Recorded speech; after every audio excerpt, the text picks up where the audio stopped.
Hi, I'm Jayson Lusk. I'm the director of the Center for Food Demand Analysis and Sustainability at Purdue University, and I'm excited to launch a new Consumer Food Insight Survey. This survey will track consumers' perceptions about our food system, about the sustainability and other characteristics of food over time, in addition to their spending habits and what they're looking for in the food system over time. This month, we're releasing the second edition of our Consumer Food Insight Survey, and I want to share a few of the highlights from that survey. First, one of the things we're tracking is a sustainability food index, where we ask consumers to rate their perception of their sustainability of their diets along 5 different dimensions related to characteristics like environment, social issues, nutrition, food security, and so forth. We rate this perception on a scale of 0 to 100. And last month, our consumers rated themselves about a 68 on that 100 scale. It's about the same as we observed last month, suggesting overall consumers perceive they have a fairly sustainable diet, but they have room to grow, particularly in areas related to the environment. In addition, we measure just overall sentiment about the food system. 87% of consumers said last month they were happy with their overall food environment last month. Again, room to improve, but it does suggest that overall, the vast majority of consumers are very happy with their food system.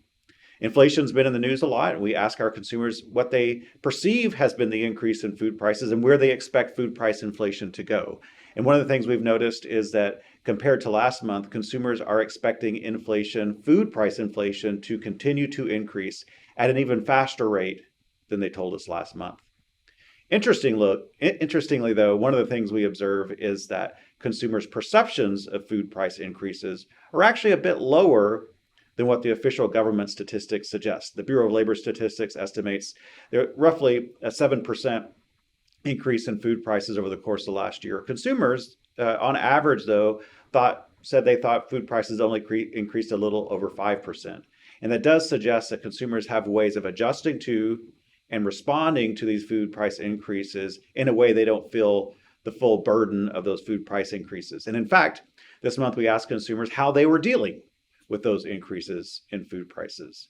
The most common response, by about 30% of our respondents, said they weren't changing their food buying habits. They were just spending a bit more on food. It does suggest that there is still overall a strong demand for food, and consumers are willing to pay those high prices without making many changes.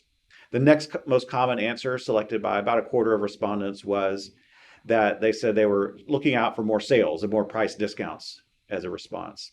Down on the bottom, only about 10% of people said that they thought that they were making cuts in other areas of their budget so that they could still afford more food. So that didn't seem to be a way people were responding behaviorally to these food price increases. Finally, every month we intend to add questions in response to emerging events and current topics.